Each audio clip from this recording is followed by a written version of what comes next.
সচিবালয় থেকে মন্ত্রণালয় প্রত্যেক জায়গায় আমাদেরকে প্রশ্ন করা হয়, আমাদের প্রশ্নের সম্মুখীন করা হয়, আপনাদের শিক্ষকরা কোথায়, আপনারা আপনাদের শিক্ষকদের নিয়ে আন্দোলন করছেন। আমি স্পষ্টভাবে বলতে চাই, আমাদের শিক্ষকরা যদি কোয়ালিটিফুল না হয়, আমাদের শিক্ষকরা যদি তাদের অধিকার আদায় নিশ্চিত না করতে পারে, আমরা শিক্ষার্থীরা কিভাবে কোয়ালিটিফুল হব? আমাদের শিক্ষকদের উপর যে বৈষম্য করা হচ্ছে, শিক্ষকদের যে অধিকার, সেই অধিকার আমরা নিশ্চিত করতে পারছি না। যদি শিক্ষকদের অধিকার নিশ্চিত না হয়, তাহলে আমরা শিক্ষার্থীরা কিভাবে কোয়ালিটিফুল হব? এখানে জানেন আপনারা, আমাদের ৪র্থ নম্বর দাবি নিয়ে অনেকেরই মত দ্বিমত রয়েছে। আমি অন্য দাবি নিয়ে কথা বলবো না, আমি শুধুমাত্র 4 নম্বর দাবি নিয়ে কথা বলবো এবং সকলের কাছে স্পষ্ট ধারণা দিতে চাই। 4 নম্বর দাবির মূল বক্তব্য হচ্ছে, কারিগরি সেক্টর পরিচালনায় অকারিগরি ব্যক্তিত্বরা থাকতে পারবে না। কেন থাকতে পারবে না? একটা মেডিকেলে একজন ডক্টরবিহীন যদি একজন পরিচালক থাকে, সেই মেডিকেলে যেমন ধ্বংস নিশ্চিত, ঠিক তেমনই একটি কারিগরি প্রতিষ্ঠান, একটা প্রকৌশল প্রতিষ্ঠানে ইঞ্জিনিয়ার ভিত্তিতে কেউ যদি পরিচালক থাকে, সেই প্রতিষ্ঠানের ধ্বংস নিশ্চিত।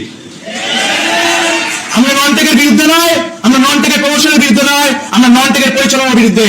নন টেকের সর্বোচ্চ প্রমোশন নিশ্চিত করা আমাদের দায়িত্ব, এই শিক্ষকদের দায়িত্ব, প্রশাসনের দায়িত্ব, কিন্তু পরিচালনায় নয়। আপনারা জানেন, দীর্ঘদিন যাবৎ এই পলিটেকনিক ইনস্টিটিউট গুলো বৈষম্যের শিকার।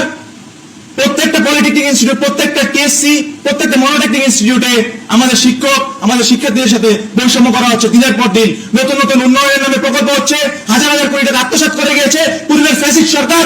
কিন্তু আমরা শিক্ষার্থীরা লেট সংকটে ভুগি, আমাদের মাথার উপর থেকে ছাদ ভেঙে পড়ে, কিন্তু আমরা আমাদের অধিকার নিশ্চিত করতে পারি না।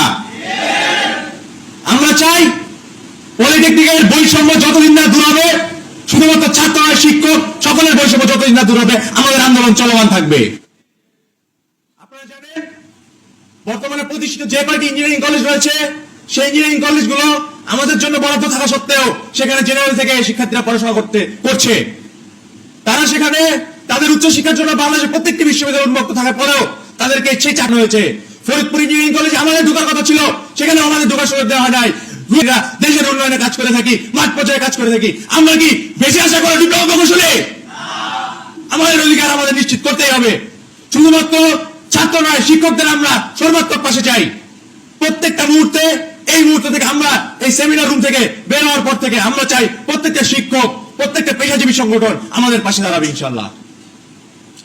আমরা স্পষ্টভাবে বলতে চাই, সরকার কর্তৃপক্ষ থেকে সকলকে বলতে চাই, টেক নন টেকের সমস্যা নিরসন ততদিন পর্যন্ত হবে না যতদিন না লেকচারার প্রফেসর প্যাটার্ন আসছে। আপনারা জানেন, আমাদের যে অ্যাডমিনিস্ট্রেটিভ যে পোস্টগুলো আছে, সেগুলো সরাসরি পোস্টেড প্রমোশন প্রাপ্ত পোস্ট, কিন্তু সেখানে অ্যাডমিন ক্যাডার থেকে সরাসরি লোক দিয়ে দিচ্ছে। আপনারা যদি মাহসির দিকে লক্ষ্য করেন, সেখানে মহাপরিচালক কি একজন অ্যাডমিন ক্যাডার থেকে আসতে পারে নাই, কিন্তু একটা কারিগরি শিক্ষা প্রতিষ্ঠান, যেখানে কারিগরি দক্ষতা প্রয়োজন, যেখানে প্রকৌশলীদের বিকাশের উন্নয়নে কাজ করা হয়, দেশের উন্নয়নে কাজ করা হয়, সেখানে সরাসরি জনপ্রশাসন মন্ত্রণালয় থেকে কিভাবে একজন সচিব হিসেবে দায়িত্ব পালন করে। আমরা চাই আমাদের সকল পরিচালনার পরে দ্রুত থেকে দ্রুত সময়ের মধ্যে আমাদের টেকনিক্যাল ব্যাকগ্রাউন্ডের জনবল নিয়োগ করা হোক, প্রদান করা হোক, প্রফেসর লেকচারার প্যাটার্ন অতি দ্রুত বাস্তবায়ন করতে হবে। এছাড়া আমাদের এই নন টেক সমস্যা নিরসন কখনোই সম্ভব না। সর্বশেষ আহ্বান জানাবো আমাদের পেশাজীবী এবং সকল ভাইদের, ছাত্র শিক্ষক সকলের প্রতি আহ্বান একটাই থাকবে, রাজপথে আপনারা এখন, আমাদের লড়াই সংগ্রামে আপনারা এখন। আমরা যদি এক না হতে পারি, আমাদের দাবি কখনোই বাস্তবায়ন হবে না। 6 দফা একার কোনো আন্দোলন না, 6 দফা সকল ডিপ্লোমা প্রকৌশলীদের আন্দোলন, এই ডিপ্লোমা সেক্টরের সকল টেক নন টেক সকল শিক্ষকদের আন্দোলন। ধন্যবাদ সকলকে আমাকে আমার মূল্যবান বক্তব্য প্রদান করার জন্য। আসসালামু আলাইকুম। ধন্যবাদ জুবায়ের।